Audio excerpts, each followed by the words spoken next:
Well, good afternoon, everyone, and welcome to this session. We are really thrilled to have you here because we know we have some major competition in another hall. But I'm very glad to welcome you because I think you're going to learn a lot about what happened here at several of the other events in relationship to the conference. My name is Wafa El-Sadr, and I'm from ICAP at Columbia University. And I have the honor of moderating these panelists, and what the task is for each of them will present in 8 minutes precisely, no more than 12 slides, deliberations of some of the pre-conferences that took place in conjunction with AIDS 2018. So without further ado, let me introduce our first speaker. And our first speaker is Dr. Sevim Amidov, and he is going to be presenting on the bridging the TB and HIV communities, and he's based at the U.S. Agency for International Development, USAID. Welcome.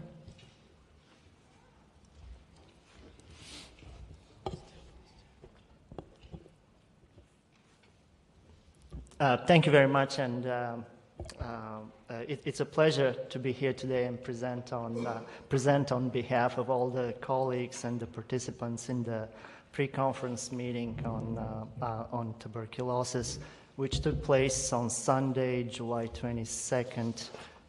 It was very well attended. We had a packed agenda and very interesting discussions, and overall, I have to say it was a very, very successful event. One main message before I start, and I was urged by my colleagues to convey to all of you or to the organizers of IIS, was we're hoping that during the next IIS conference, the TB meeting will not be at the pre-conference but integrated into the overall conference agenda. So what were the other main topics and messages coming out of our meeting? TB is the leading infectious disease killer of people living with HIV. Proven interventions such as TB preventive therapy to reduce TB mortality exist, but require urgent scaling up of implementation. More resources are needed to address TB and TB-HIV funding gaps. The upcoming UN high-level meeting on tuberculosis on September 26 provides a unique opportunity to propel the TB and TB-HIV response. And we urgently need to implement the call on action on TB-HIV, which was developed collaboratively prior to this meeting. In terms of mortality, we have good news, not so good news, and bad news. Overall, the good news is overall the HIV mortality has seen dramatic reductions since 2000. The numbers of TB deaths in HIV negative people also have been going down, although the trend of reduction is not as drastic as for HIV. The bad news is TB-HIV deaths have not been reduced drastically, and still 37% or 400,000 of the 1 million AIDS deaths in 2016 were due to tuberculosis. Part of the good news reduction of HIV mortality has been this impressive scale-up of ART in people living with HIV. As you can see, as most of you know, 22 million people living with HIV were receiving ART by the end of last year. This is truly unprecedented and needs to be recognized. However, that represents only about 60% of the estimated 37 million people living with HIV. So to reduce TB mortality in people living with HIV, ART is absolutely necessary, but not sufficient to prevent tuberculosis. TB risk remains high among HIV people on long-term ART, as these studies have demonstrated. What works best is ART in combination with TPT. as the Temprano study has shown, there was a 37% reduction in TB mortality in people living with HIV with high CD4 counts who were enrolled on 6 months of isoniazid preventive therapy, and that 37% reduction was independent of ART. The reality, however, is the progress of implementation of TB preventive therapy is very limited, to put it diplomatically, and pretty abysmal, to put it undiplomatically. Only 12 out of the 30 high TB HIV burden countries that reported on isoniazid preventive therapy in the global WHO report in 2016. The chart shows the gaps in green of people living with HIV who were newly enrolled in HIV care, who neither were detected for TB nor initiated on TB preventive therapy. And as you can see, there's still considerable gaps remain in coverage in reporting countries with high burden of TB and HIV-associated TB. In some countries, that gap is as high as 86% to 21%, the range. Recently, WHO also issued guidelines on latent TB infection, and we're very excited that in terms of the treatment options for preventive therapy, there are 2 new recommendations. One is a recommendation for a 3-month rifampicin and isoniazid treatment for children and adolescents. And the other exciting recommendation is a shorter regimen for TB preventive therapy, only 3 months of rifampicin and isoniazid, which can be offered as an alternative to the standard 6-month isoniazid-only preventive treatment, and that shorter regimen applies both to adults and children. So in terms of our recent advances, TB preventive therapy saves lives for people with HIV. 6 months of isoniazid preventive therapy has durable benefit even in African settings, as some of the studies and evidence has demonstrated. ART is essential and has additional benefit to TPT. The shorter 3-month rifampicin and isoniazid regimen is a promising option for people living with HIV. And even more excitingly, we have very good results coming from 1 month of rifampicin and isoniazid, which could be transformational for global TB and TB-HIV response. Promising results, albeit only coming from mouse models at this stage, with about regimens with injectable bedaquiline alone, or in combination with rifampicin. So having all of these advances and tools in our arsenal, we should have no more excuses about preventing TB in people with HIV. One of the major challenges, however, still remains, and that was discussed pretty broadly during our TB meeting, is we still have gaps in funding. For full implementation of global TB response for the period of 2018-2022, $65 billion we're estimating will be needed, and which compared to the current level of funding needs to be doubled. And in terms of research and development, to keep increasing our arsenal of diagnostic and treatment options, there's a current gap of $1.3 billion, and that funding for research and development needs to be tripled from the current level of funds. More than 80% of the global TB response is funded by domestic resources. Again, 80% of the global TB response is funded by domestic funds, but both domestic and external funding needs to be increased for us to be able to meet these gaps. And we have to look at other sources of funding, such as innovative funding mechanisms, smart investments, and efficiency gains. Also, HIV budgets should fund more equitably the TB-related interventions for people living with HIV. such as ART for TB-HIV co-infected, TB case finding among people living with HIV, and preventive TB therapy for people living with HIV. And in a lot of places, this is already happening, but also in a lot of places still, when we talk about TB-HIV, people always turn to the people always turn to the TB folks in the room, even when they're present. So I use this slide from Dr. Pillay from South Africa, who very nicely summarized the day discussion for us. So we have clear strategies, both from the WHO and TB strategy, as well as the Stop TB Partnership Action Plan. We can get political commitment, but we must use every opportunity to make the case for the end of TB as a public health threat.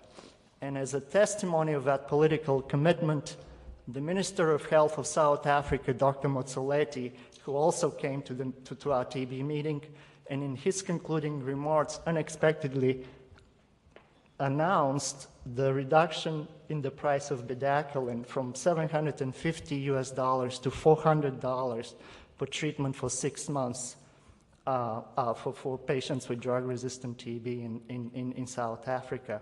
And some of you probably are aware of it. Recently also South Africa took the bold step of deciding to replace all injectable drugs in their drug-resistant TB regimens with bedaquiline. But we need to mobilize all politicians to ensure that TB gets the budget it needs at local and global levels.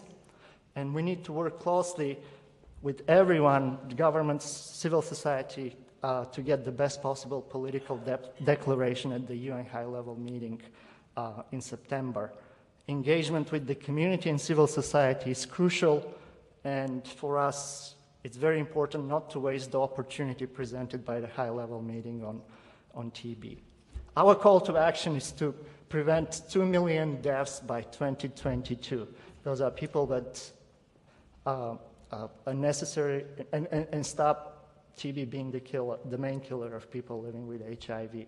The key asks from the HIV-TB stakeholders and communities are to transform the TB-HIV response to be more equitable, rights-based, and people-centered, galvanize stakeholders at all levels, and ensure effective use of all available resources to address the co-infection, reach all people living with TB-HIV by eliminating gaps and barriers in access to prevention, diagnosis, and treatment, accelerate the development and implementation of new prevention, diagnostic, and treatment tools, and commit to rigorous monitoring and evaluation of programs that are in place, and ensure that TB-HIV targets are included in country-level accountability frameworks. So the time is to act. Time is to act now. Please reach out to your national country representatives to ensure the strongest possible representation of your country at the UN meeting, at the UN high-level meeting in New York City on September 26 this year. So the clock is ticking. We don't even have 60 days anymore. We have only 59 days left to that date. Thank you. Thank you very much. Appreciate it. Thank you. Thank you, and we'll have an opportunity at the end for a few minutes of questions. Let's move on to our second speaker, Dr. Ken Mayer, and he is from the Fenway Institute, Harvard, Beth Israel, and Deaconess Medical Center in the United States, and he'll be reporting back on STI 2018, another pre-conference. Go ahead. Thank you, Waf, and it's really gratifying to see more people in the audience than on the panel, and we very much appreciate you being here instead of hearing President Clinton. This was the first pre-conference on STIs and HIV. These are my disclosures, which really were not germane for this pre-conference.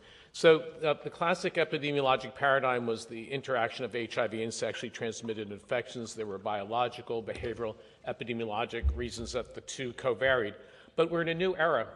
Both PrEP, treatment as prevention, U equals U, as we'll hear more about shortly, unlink this synergy. And if anything, there's been more focus on the impact of people having condomless sex.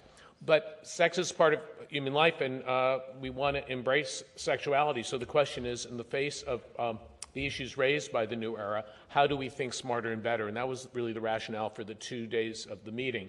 The global burden of STIs is enormous, and that antedates any of the advancements in antiretrovirals for prevention. We're averaging about 1 million new bacterial sexually transmitted infections a day globally, and there is a specter of antibiotic resistance. But the intent of the meeting was to review the epidemiology, understand community concerns, think about the use of new technology. So very specifically, we first focused on epidemiology. We're painfully aware that for STIs we have even worse data that oftentimes than we do for HIV around the world. And this is not just true for people from low and middle income countries, but we had presentation from the European CDC.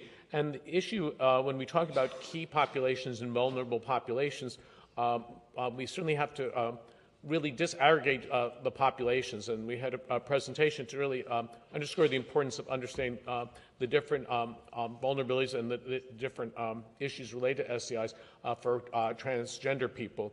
We also had a focus on the role of migration and the vulnerability of people who are migrants and needing to have culturally tailored programs for STI management in that setting. There was substantial discussion about structural issues and the disincentives that criminalization and other punitive policies create for effective management, engaging people in care. Adam Bourne gave a very lucid discussion about issues related to substance users, both parental and non-parental, and we had several presentations talking about the importance of thinking of sex work as an occupation and thinking about how a public health model that's non-punitive can engage people as opposed to drive people underground. We also talked about de-siloing HIV and STI care and creating more integrative sex-positive environments so that people do want to come in and get screened and engage in preventive services. Certainly, many of the categorical funding programs are very focused on a key population and a specific disease, HIV, and instead we need to focus on people's comprehensive sexual health. There are even disparities that and irrationalities that were just pointed out that many of the categorical programs provide machines that can test for HIV RNA or can do molecular testing for malaria or TB, but the populations who are being tested are also individuals at risk for HIV. The same machine can test for gonorrhea and chlamydia and should be able to turn around a result within 90 minutes very often. We also need synergistic training at the provider level so that providers in categorical programs who are HIV specific are missing major opportunities to offer people better guidance and monitoring for sexual health. We also had a presentation from Jean-Michel Molina pointing out that people on PrEP are individuals where we can also learn a lot about how to best manage sexually transmitted infections. In terms of biomedical interventions, there were some interesting presentations.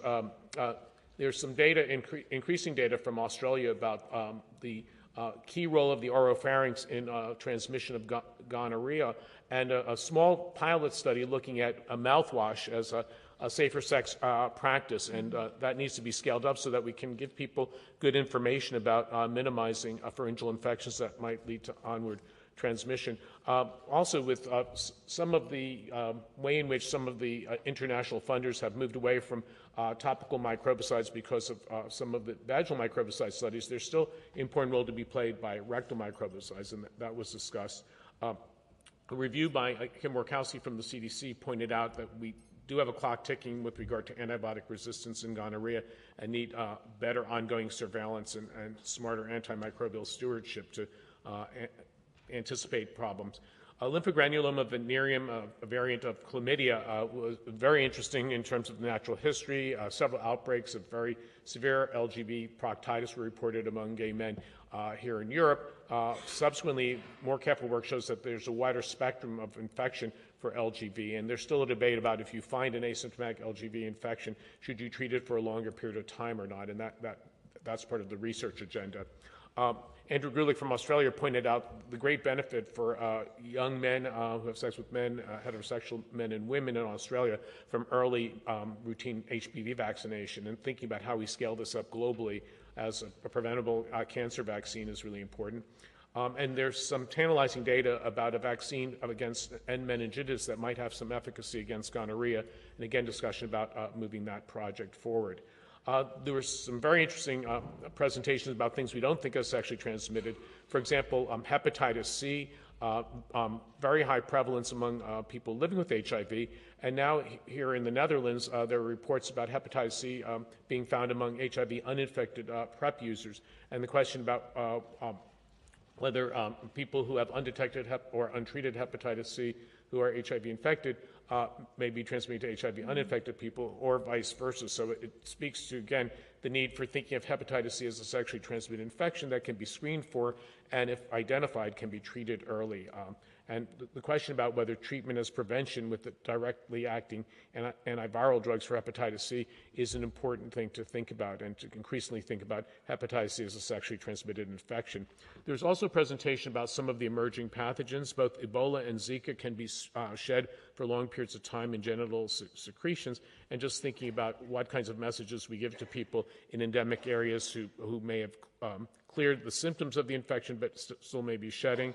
And there still are outbreaks of N meningitis. So again, the need for thinking about vaccination strategies who are appropriate candidates for that, and some discussion about Shigella and what we tell people in terms of safer sex around sex toys or oral anal practices, and just self-monitoring. In terms of diagnostics, there are better, newer tests for syphilis that are available in some parts of the world, and that needs to be iterated and made more widely available. There was a discussion of the rapid test paradox. So there's some rapid tests, for example, for syphilis that may not be as good as some of the conventional tests, but the test can give you a result within an hour. So you can do point-of-care testing and treat somebody empirically, and there's a trade-off between low-level false positives, low-level false negatives compared to a gold standard. But people who get the gold standard may be away from the clinic and not come back for treatment, particularly if they live in remote areas. So this needs to be further discussed. Home self-testing may break down stigma, but we have this tension between wanting to link people to comprehensive services versus make services easier available at home. We also saw data about vending machines in Brighton, England now for HIV self-testing. Also the use of molecular tests so that we can be better and smarter about changes in gonococcal resistance locally, because it's not like we have a uniform global antibiotic resistance epidemic, but we have microepidemics, and targeting them so we can give the appropriate antibiotics at the right time is really important. In terms of the future of sexual health care, Sheena McCormick talked about the Dean Street model in London, and basically test, treat, and trace, meaning help people through apps and through people providing cell phone information to be able to reach partners that they may have met online. Thinking of sexual health means also vaccinations for hepatitis A, B, HPV for younger populations. And we currently say if somebody's sexually active, they should come back quarterly for STI testing. But there are people now looking at once-a-month testing with the addition of home self-testing for several of the STIs. There also was discussion about expedited partner notification and the differences in regions, decentralization of services, and Patrick Sullivan talked about targeted media, the development of several apps for young populations, particularly young MSM, to enhance sexual health, to promote testing, to increase awareness and PrEP uptake or engagement in care if somebody's newly diagnosed as infected. An important issue for resource-constrained environments, there's been this global push towards syndromic management, but the multiple STIs are asymptomatic for the majority of women and men in Africa. So there is a real push, and part of our call to action will be to say we have to give the people the diagnostic so they can get the appropriate treatment and not just rely on syndromic management. So I want to thank members of the organizing committee, my co-chair, Henry de Vries from here in Amsterdam. I want to thank our sponsors, and thank you for your attention. Thank you. Thank you very much, Ken. And we'll move on to our next speaker. And our next speaker is Bruce Richmond. And he is going to present on the U equals U 2018 campaign. And he is the Executive Director of Prevention Access Campaign and the U equals U campaign. Welcome.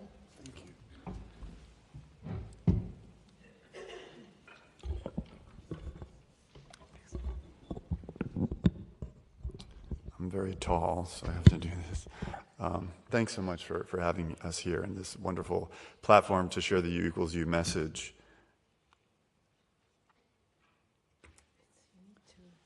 To point over here. Okay. Click on this first. Is this yours? Yes. Yep.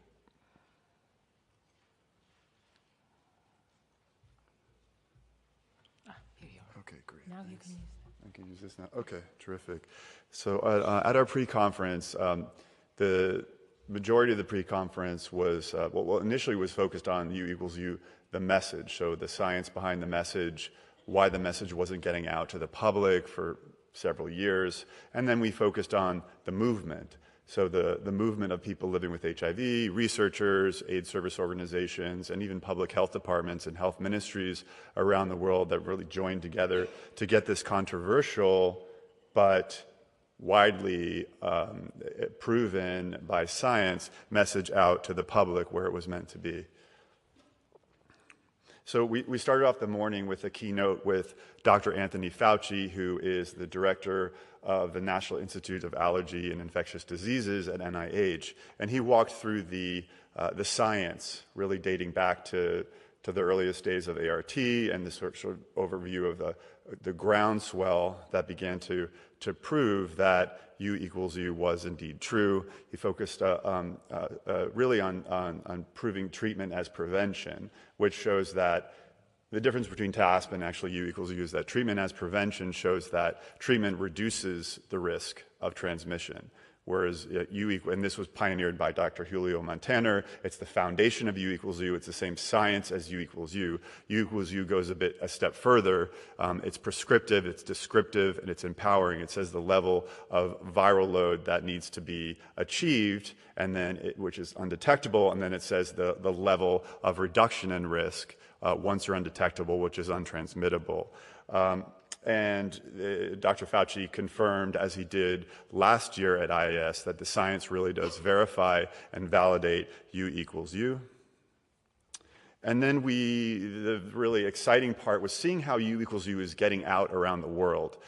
So we looked at activists, the work of activists from Uganda, from Northern Ireland, from Australia, from New Zealand, from Vietnam. And we're going to share some of the thoughts that came out of that session. So during that session, someone said, or William said from Uganda, a young man who was born with HIV, that he is now, and his community is living their lives without shame, guilt, and fear, that we can look to the future now with hope and joy. And there was some anger in our sessions that this information has been withheld for a long period of time. I learned in 2012 that I was undetectable, and millions of people weren't learning this, especially marginalized communities. And so now we're taking back control over that narrative. And session 2 focused on fighting stigma and different campaigns from the UK. This was from Vietnam, also from Kenya and France, and so the focus was on how are these campaigns fighting stigma. And the conclusion is these, although there isn't any measurement yet on whether U equals U decreases stigma, it clearly and obviously does from anecdotal evidence. And there are some studies that are going on now. And one campaign that's been particularly successful at getting the message out to the public as well as to providers and people with HIV is the Can't Pass It On campaign in the UK, which has been going on for about a year and a half, and that this is a really important tool to decrease stigma and to let people feel like they are no longer walking vectors of disease. They're not a risk, they're not a danger. Then we looked at the advocacy campaigns, including treatment access in places like Venezuela and Nigeria. And there was a presentation also on U equals U, using U equals U in criminalization reforms. It's a really tricky thing to have U equals U be the leader in a criminalization reform effort, because if you're then saying that someone who is undetectable is not subject to the laws because they're not putting anyone at risk, then you're leaving out a whole population who is detectable and still subject to those laws. And those are usually communities that have already been neglected by the healthcare system and are struggling the most, and we don't need to criminalize them. These laws are unjust overall. So U equals U is a part of the criminalization toolbox, but it's not being the driving force. There could be unintended complications. And then we talked a lot about how U equals U is a public health argument for access to treatment. We used to have the argument, we need treatment to save our lives, and treatment is healthcare is a human right, but what we know is that some people don't care about the lives of people living with HIV, and there's no enforcement mechanism when you're saying healthcare is a human right. Now we can say we need treatment to prevent the spread of HIV and save our lives. So we have these two arguments now, and if you have give everyone access to treatment, and the option to get to undetectable will prevent new transmissions and get us closer to ending the epidemic.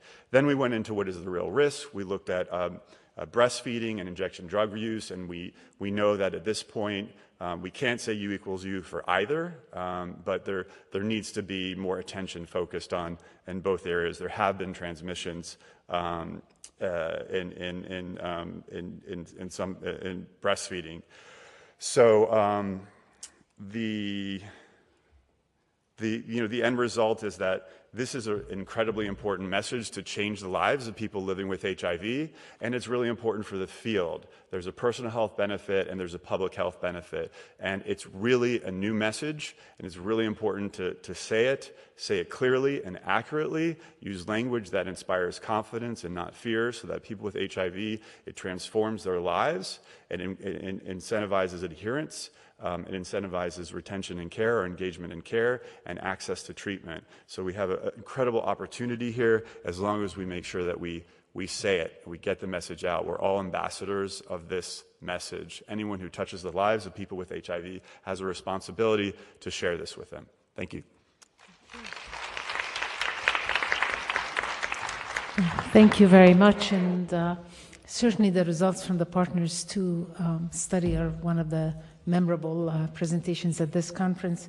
Let's move on to our next presentation, and it's, yes, welcome Ute. Freud? Yes, great. And she will be presenting on the 4th HIV-exposed uninfected child and adolescent workshop, and she's based at the University of Pretoria, South Africa. Welcome.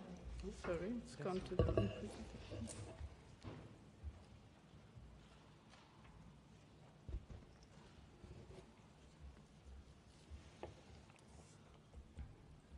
Good, thank you very much. I'm going to focus on our discussions at the HEU workshop, and our talk is called Beyond Being HIV-Free, Time to Survive and Thrive. So we had this one-day workshop on Sunday the 22nd of July, and it was actually our 4th HEU workshop. And you might be wondering why we are actually dedicating a whole day to discussing the children who are HIV uninfected. So HEU children are important for many reasons, and the first one that is really glaringly obvious is the massive numbers of children we are talking about worldwide. So you can see from this graph that in the year 2000 there were about 7 million HEU children worldwide, and we have now reached almost 15 million children that were exposed to the virus either through pregnancy or through the breastfeeding period. And what is also important to remember is that this is not a homogeneous group of children. These children might have had different exposures to either HIV or antiretrovirals. So our first part of our workshop was devoted to the young HEU infants and really looking at early childhood development and HEU children. So really the focus on the first 1,000 days, which is a big buzzword in the ECD world. So HEU children are a vulnerable group. So it's not just the HIV exposure and antiretroviral exposure, they are also potentially more at risk of preterm birth, low birth weight, differential feeding practices. They come from HIV-affected households, and the list is actually much longer than this. So we do actually need to care about these children and what happens to them in the long run. We had a session on childhood development, which is really on the combination of a genetic blueprint that a child brings into the world, plus the environment that he or she then grows up in. And this is complex science. I'm not going to bore you with that at the moment, but really to say that there's a scientific basis for this. And a lot of our discussion, so that's where our discussion started, and we then moved on to, so what do we actually do with this vulnerable group of children? Because the window of opportunity is during the period of vulnerability. If we have children grow up who are vulnerable and we've missed the boat, then it is really hard to care for them afterwards. So there's clearly a need for intervention for these children. And the good thing is that there are actually other global movements in terms of promoting early childhood development that we can tap into. For instance, the nurturing care framework that is already being launched. So this is really about how to support families to look after their children. And it's really important to understand that some HIV-affected parents find nurturing care more challenging due to the multiple life events that these families endure. So we had an example from Malawi, where Option B+, so the PMTCT program, is being implemented together with the nurturing care framework. And we had interesting discussions on how you actually implement these two programs together, that we will need to think about some paradigm shifts, like how to get families to go to health facilities when they are actually not sick, how to involve fathers in the care of their children. And we really need to think about how do we integrate these programs so that we can take them to scale. But the really good thing about this is that it has the great potential to improve retention in care, which has been one of our biggest problems in the PMTCT program, is that initially we have good retention in care, but as soon as the first PCR test is being done on a child and it turns out to be, the test is negative, then these families, these children actually disappear into the communities, and it's extremely hard for us to follow them up. During our panel discussion, we had a affected mother from Malawi who told us about her difficulties, especially in terms of bonding with her children. And I wanted to bring you the quotes because she says them just so much more powerful than I could. So let me read you what she says. My experience in managing my HIV status while also taking care of my children has been quite a challenge. I got my first child, my daughter, and when she was 1 year, 4 months, I was so weak I could not even lift her up, cuddling her. She was constantly in my mother's care or my sister, and that created a gap between us. So she subsequently told us, it's because she's got 2 children, that again with her second child, the bonding process was disrupted due to the illness of the older child who was HIV infected. So here she was telling us, because I was constantly taking care of my daughter who was sick, I didn't have time to concentrate on my pregnancy, do everything that a mother could have done. That also created a gap between me and my son. So she actually went through this trauma of not bonding with both of her children. And she then subsequently told us about now where the children are in their adolescent years, how this is still affecting them as a family. Because that was really then the second part of our discussion of the day, was about what the HEU adolescents, so the HEU infants from 15, 20 years ago. How are they doing? What do we know about them? And we focused a lot on the psychosocial implications. And this really brought us from the first 1,000 days to actually talking about the first 1,000 weeks. So we heard from presentations about an exceptionally high mental health morbidity in these children, really similar to HIV-infected children who we know we need to care about in terms of their mental health. But even the HEU children have exceptionally high rates of mental health diagnosis. And these were numbers from the first world, where 58% of HEU adolescents that had been studied actually had a mental health diagnosis in their lives. which brought us to the next point, that there is actually very little data about these children, mostly from first world countries.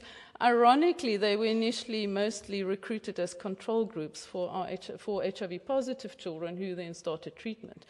And it was only later on that found that these children have so many of their own problems. And they are really an invisible at-risk group that we do need to think about. So in terms of way forward, this is really unfinished business. We will need to think about how we take this forward. In terms of the adolescents, we need to make them visible. We need to really think about them at least as an at-risk group. They clearly need extra care, especially mental health care. And having said that, actually the full ramification of HIV and ART exposure is still completely unknown. There might be many other health risks that these children might still present with in future. In terms of the HEU infants, so those are the infants of today, we need to move beyond a narrow short-term HIV target-driven program, because child development is not a short-term goal that you can measure with indicators and targets. We need to identify vulnerabilities and provide support to families. We need to implement nurturing care. And really the ask is for us to integrate HIV and ECD in a combined manner, which then actually has the potential to improve our retention in care for our PMTCT children. So as my last slide, this, in terms of, I want to, we had an analogy from one of the speakers who talked about the fact that we should be painting with watercolors, which means painting with purpose, but in a flowing way, and really moving beyond strict programmatic lines. So moving from the picture that you're seeing on your left-hand side, which is really like within strict lines, to a much more flowing way in which we actually implement our health programs. Because what we do now matters for our next generation. So as acknowledgement, these are all our speakers, session chairs, and panel members. And we thank the organizing committee, which is Kate Powers, Amy Slowgrove, and Daphne Blanc. And this feedback was we did together as a team, as you can see there at the bottom.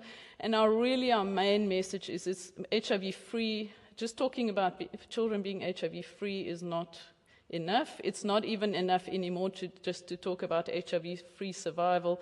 The message really is HIV-free, but also survive and thrive. Thank you very much. Thank you.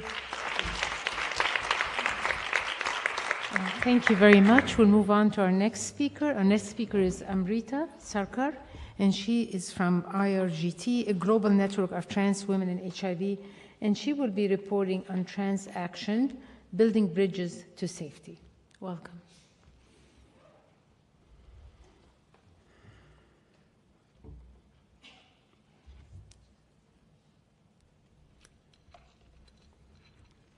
Good afternoon, everyone.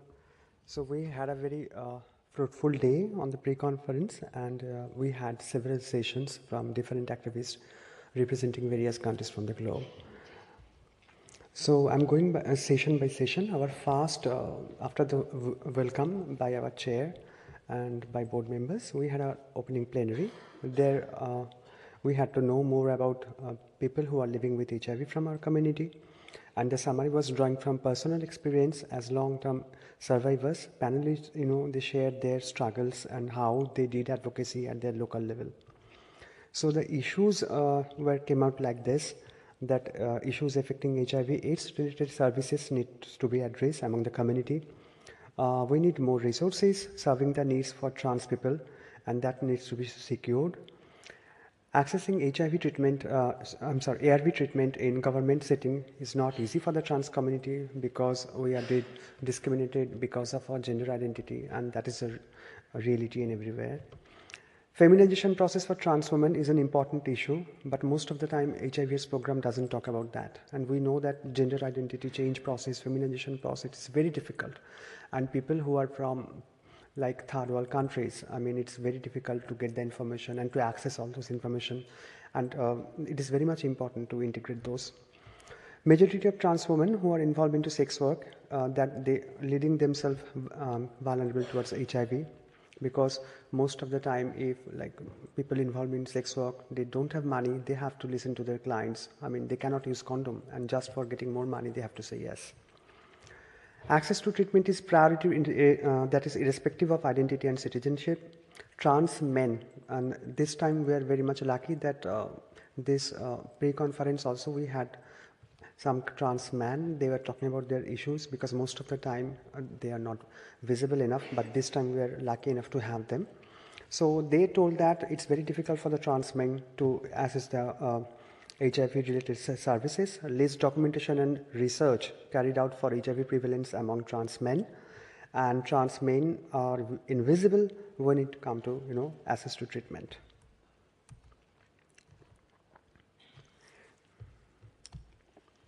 Our next session was barrier to care and strategies to overcome.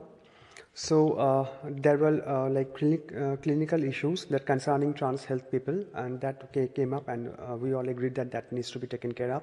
We had experiences from different parts of the globe. From Nepal, we came to know that irrespective of legal gender recognition that is still available in their country, but still more advocacy needs to be done, because as a healthcare service provider, they are not sensitive enough. And they also need changes at their policy level.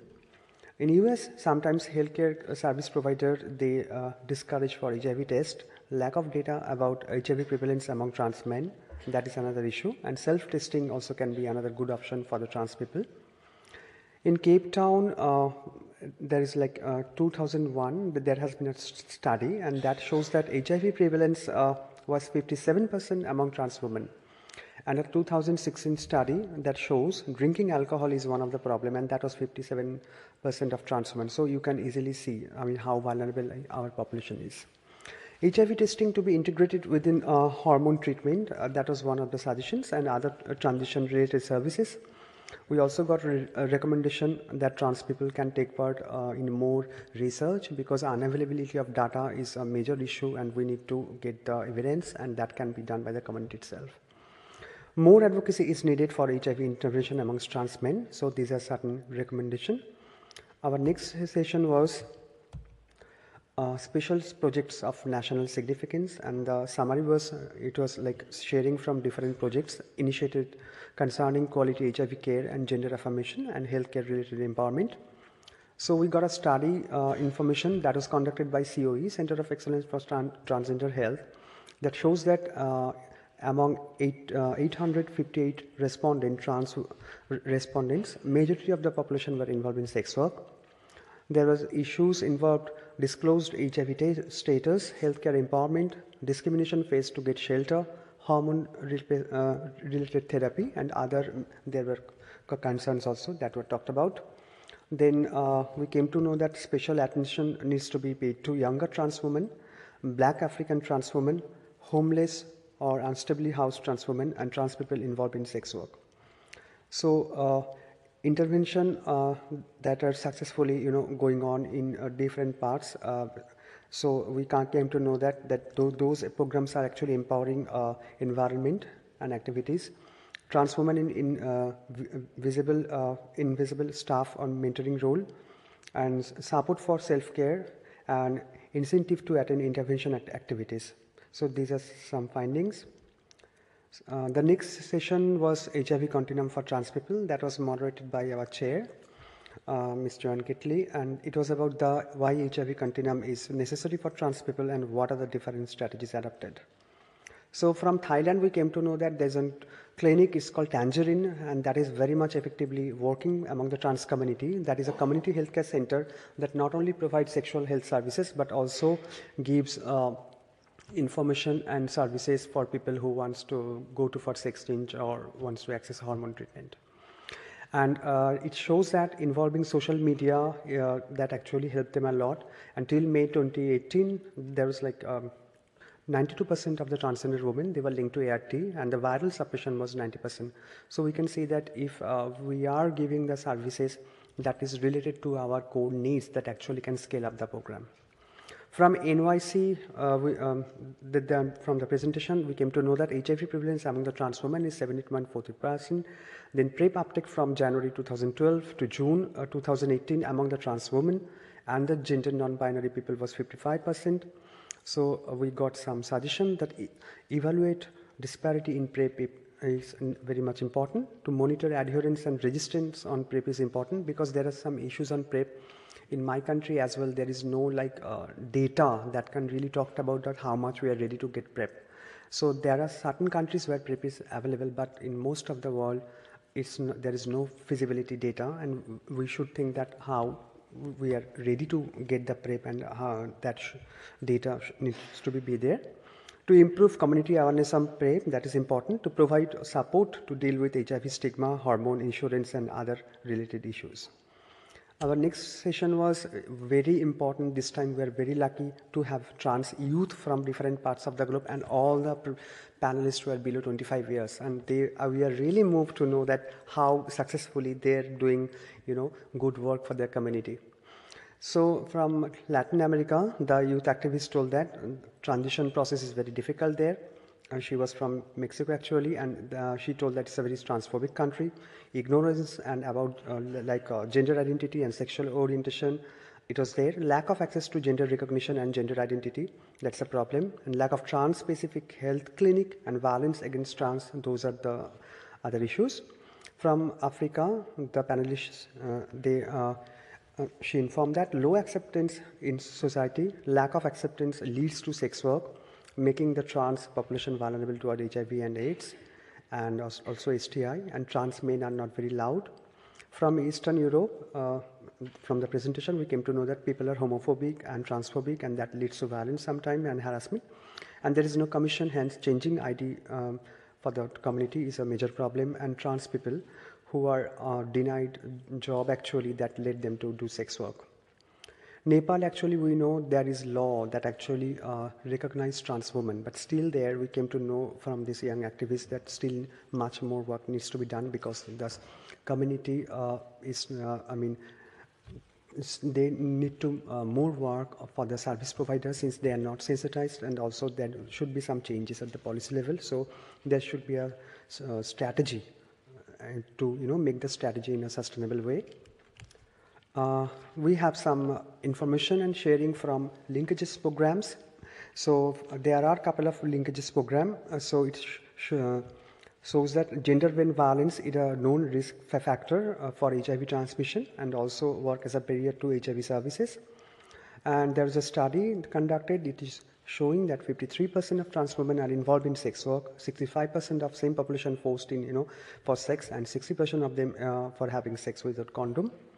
Consequences were including emotional distress, that's a major concern, and there was physical and sexual trauma, and there are restricting movements and behavior that actually limits the service. So linkages are doing a couple of activities, like they are action planning workshop to invest in GVV presentation and response. They are strengthening referral networking, including IPV service. They are giving training for healthcare service provider. They are raising awareness among peer educators and about the link between global gender-based violence and HIV. And they are also proactive in education about global gender-based violence. Yeah. So I'm going very fast. So this was our closing plenary by Erika. And she told about the challenges faced by the community and also told about her autobiography, the struggle she has faced, because she is living with HIV since more than 20 years.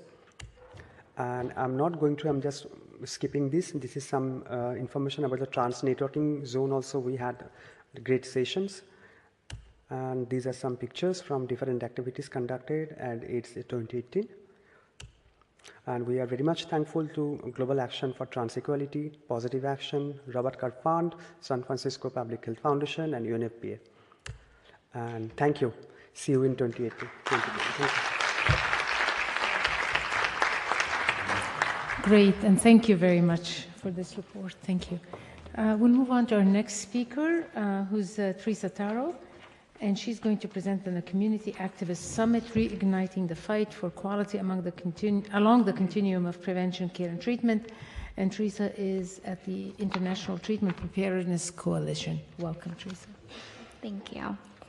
Good afternoon, everyone. As Wafa said, my name is Teresa Taro. I'm from the International Treatment Preparedness Coalition. It is my pleasure and also my burden to tell you about the special moments and outcomes at the Community Activist Summit. And I say burden because if you've been in a room full of activists before, you know how much they love to talk. So I am going to do my best to channel their powerful words. This year, on Sunday, July 22nd, 250 activists from around the world gathered in Amsterdam for the Community Activist Summit. The summit brought together people living with HIV and key population activists, civil society and community advocates, program implementers, government officials, and all stakeholders interested in and seeking to influence a global community-led advocacy agenda. The point was to share stories, expose harsh truths, and challenge ourselves to create a vision for systematic change, but not just systematic change, the type of change that isn't influenced or dominated by the donors and the geopolitical forces that continue to impose their agenda on the communities that they claim to serve. Parts of the summit were nostalgic in celebration of the fact that it was ITPC's 15th year anniversary, and parts were challenging to answer hard questions that we never really seem to have time to answer. So things like, how can we increase solidarity when we're all fighting for the same pot of money? To what extent are the issues that communities face caused by donors or pharma, and how much of that is caused by ourselves? And what keeps parallel movements like TB, HIV, STIs from being better connected? So over the course of the day, we reflected on how far the HIV movement has come, what activism looks like today, and how we can go about addressing our most critical problems in new and innovative ways. So 3 key themes really emerged from these discussions. First and foremost, the importance of empowering communities through treatment education and knowledge building. Second, the urgency to change the systems that continuously keep diagnostics and life-saving medicines unavailable and unaffordable. And finally, the critical need to transition from a financing model that allows donors instead of communities to drive the agenda of the HIV response. So with treatment education, we need to get back to basics and ensuring people have access to information, understand what that information means and how it applies to their health, and are then empowered to use that information to advocate for what they need. And we say this time and time again, you cannot ask for what you don't know exists. And so that's why treatment education remains critical. And that includes treatment education and literacy around complex issues where community voices struggle to be heard, and that includes things like intellectual property and access to medicines. So we cannot give up on public ownership of essential medicines and healthcare. As Bruce said, these are human rights, and therefore they are public goods. And in a perfect world, public goods should be free, but we know that we don't live in a public world. And so until we do, we need to reduce the cost of interventions so that they're available, accessible, and affordable. So, and in many countries, more than 95% of HIV budgets go to buying drugs. And that leaves very little, if anything, for other prevention and care services. And so reducing the cost of drugs allows us to then make huge health savings, which can be reinvested in other community needs. And speaking of community needs, we need to re-acknowledge that AIDS is political, and therefore the choices around where that money goes are also political. We cannot rely on governments, as we know, to prioritize the most vulnerable and marginalized groups of the epidemic. And so communities have a role to play in the way that funds get allocated. We need to demand a seat at the table and have a voice in the conversations where these decisions are getting made. But most importantly, that came out of these discussions is the realization that we need to come up with a different model that isn't donor-driven and allows communities to be self-sustained. Because so long as financing is donor-driven, the agenda will be donor-driven as well. And so we really need a global health architecture to create change, and that shift is to community-driven financing. So I know it's Friday at the end of a very long week, So if you've been sleeping through this presentation to this point, this is really the most important part for you to hear. So to any activists in the room and also around the world, we came together out of necessity, and we have to continue coming together by choice. And we need to do this deliberately, strategically, and collectively. We can't have competing or contradictory agendas. And this has been an issue in a system where donors force us into log frames or ask us to fill out, M&E, in a system where we need to ensure that WHO and UNAIDS set bold and human rights enabling guidances for countries to adopt. And we also need fresh faces and new alliances. So to any young activists out there, we welcome you with open arms and encourage you to embrace this growing mandate. And if you're not sure how or you don't know where to start, we have networks and programs like the Activist Development Program to support you. And to the donors, you have the money, but keep in mind where that money came from and who it's for. You have the responsibility to invest in communities and stop paying lip service to it. It may not be the fastest or the easiest, but it is the most sustainable and the only way that we will reach the targets we keep talking about. And finally, to everyone, it's time to act. And a world of better health is not a dream, but we can come together to make that dream a reality. We hope that you'll join us in the fight, and here are some ways how. Thank you very much.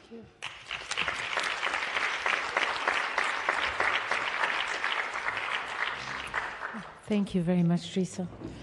We'll move to our last speaker, and this will be Daniel McCartney. He's from the International Planned Parenthood Federation from the UK, and he'll be reporting back on the Sexual and Reproductive Health and Rights pre-conference. Welcome.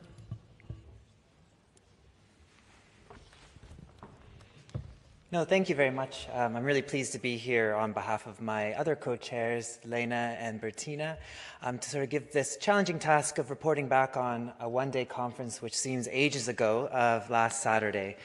But it was then that we did hold the first ever pre-conference dedicated to sexual and reproductive health and rights at an international AIDS conference.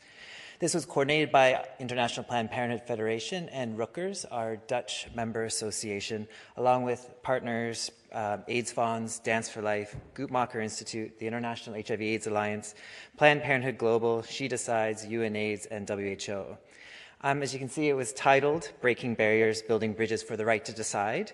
And this one-day pre-conference aimed to create an inclusive platform for fresh thinking on integration and linkages between SRHR and HIV, to explore new paths for connections and collaborations between organizations working on HIV, human rights, and sexual and reproductive health, and to unite the movements between sexual and reproductive health and rights and HIV communities.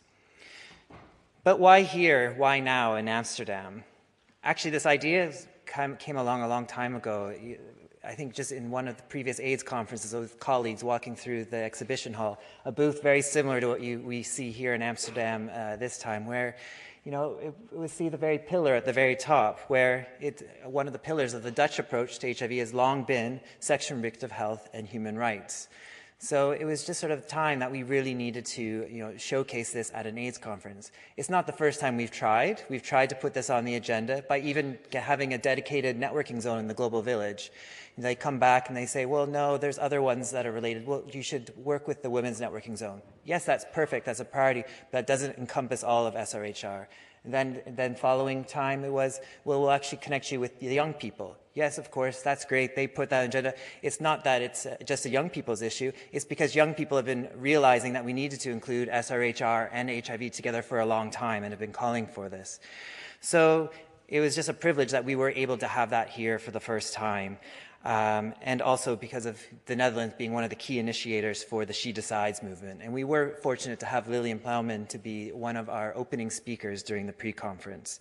But being in Amsterdam and with the current climate, we thought AIDS 2018 did provide the perfect opportunity to showcase interlinkages and to call for joint action to address SRHR and HIV together.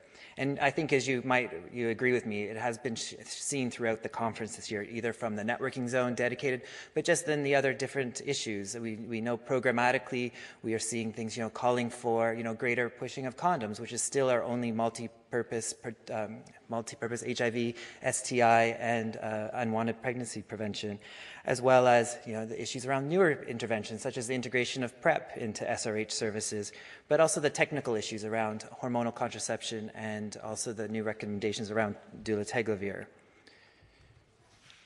But we also wanted to recognize that it was here in Amsterdam that the International Community of Women Living with HIV, ICW, was formed during the AIDS conference in 1992. Kate Thompson, the brilliant human rights defender who was there at the beginning, was one of our keynote speakers to give her perspectives on where we have come from and where we need to go. Interestingly and importantly, she reflected on ICW's original 12 statements to improve the situation of women living with HIV throughout the world, which are still relevant today, and many of them remain unmet. She was joined by Takala, a She Decides champion in Malawi, who gave a message of hope and commitment to address these unmet needs going forward. The pre-conference was also an opportunity to showcase the other Lancet Commission report that was launched a few months ago. The Guttmacher Lancet Commission on SRHR lays out the scope of the unfinished sexual and reproductive health and rights agenda and provides a bold and evidence-based vision for SRHR that is grounded in human rights. This includes an integrated new definition of SRHR, a definition where sexual and reproductive health relies on realizing sexual and reproductive rights, and where all individuals have a right to make decisions about their bodies and to access services that support that right. Or put more straightforward by Heather Boonstra from Guttmacher, that it is impossible to improve health without enhancing rights. The report recommends a comprehensive package of essential SRHR interventions, which goes beyond the usual suspects of SRHR, and importantly includes the prevention and treatment of HIV and also of other sexually transmitted infections, which seems to be the one area that's fallen between the gaps between HIV and the SRHR communities taking responsibility for. And the report also recognizes that SRHR needs are universal, but certain groups have distinct SRH needs that need to be addressed, and specifically gives highlight and mention to certain priority populations, including individual key populations and other groups that are often left behind. The core of the pre-conference, though, were the 3 panel discussions. These were formed by sending out a short survey earlier in the year, just to ask a question around what are the key challenges you're facing to integrate in SRHR and HIV. And 3 key themes were identified: language, cooperation, and meaningful engagement. So we formed diverse panels for each of these to help them not to highlight the challenges, but also more importantly to highlight some possible solutions.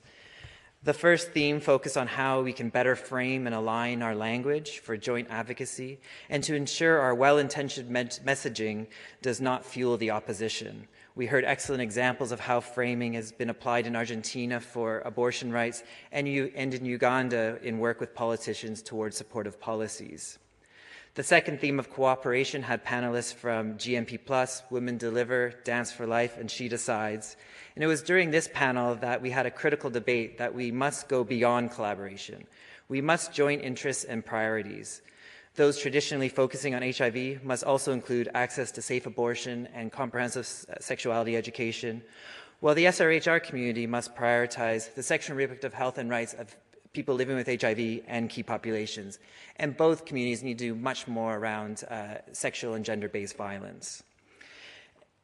And it was in that the third panel where we wanted to further unpick the theme of meaningful engagement, which is among the many achievements in the HIV response.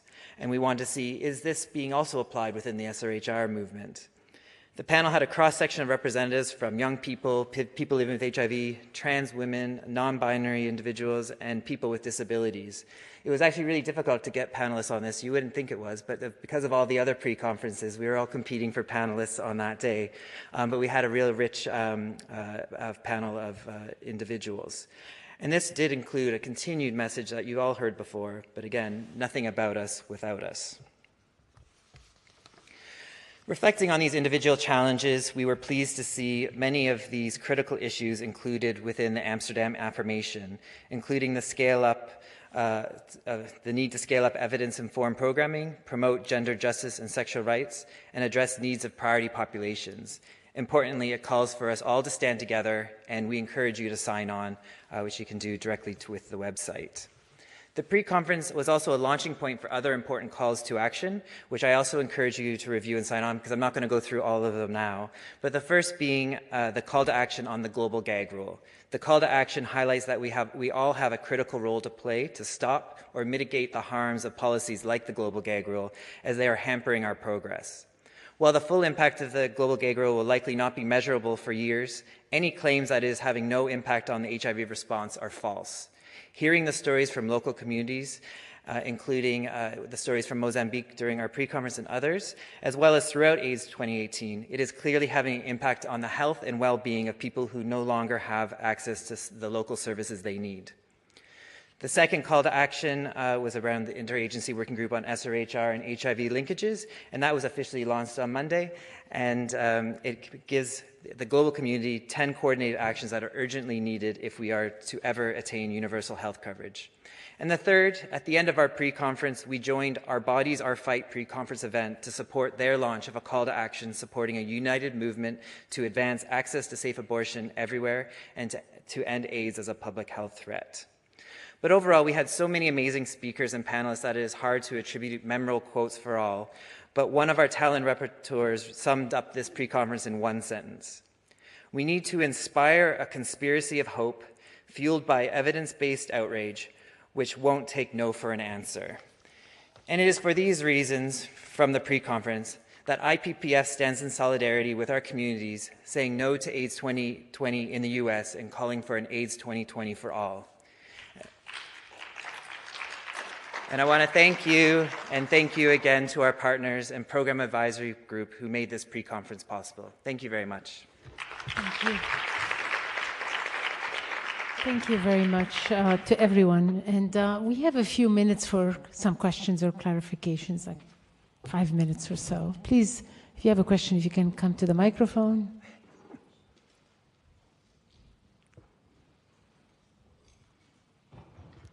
Yes, please, go ahead. And just introduce yourself briefly. Hi, my name is Carol Trest. I'm with the Association of Nurses in AIDS Care. And I'm sorry, I apologize. I was a few minutes late, so perhaps you said this in the beginning, but I was curious as to how these pre-conferences were chosen to do a summary, because there were other pre-conferences as well. And again, I apologize if you went over that in the beginning. I don't know. That's the honest answer. I think I have no idea, and I think it's worth asking how these were selected. I don't know the answer. Yeah. Carol. I know that there was a fantastic nursing pre-conference. There was also a pediatric pre-conference. There are many other pre-conferences that took place, so we'll try to find out and get back to you. And part Maybe of that, you can tell us briefly about the nursing pre-conference. Yes. So actually what I guess my statement will be is that we've had the second. It was also an AIDS 2016 nursing pre-conference. And they're fantastic, and they're great opportunities for us to highlight the incredible and important role of nurses in the HIV and healthcare response writ large. As everyone in the audience probably knows, nurses probably make up 80% of the healthcare workforce globally, and in some countries are responsible for 90% of the delivery of HIV/AIDS services.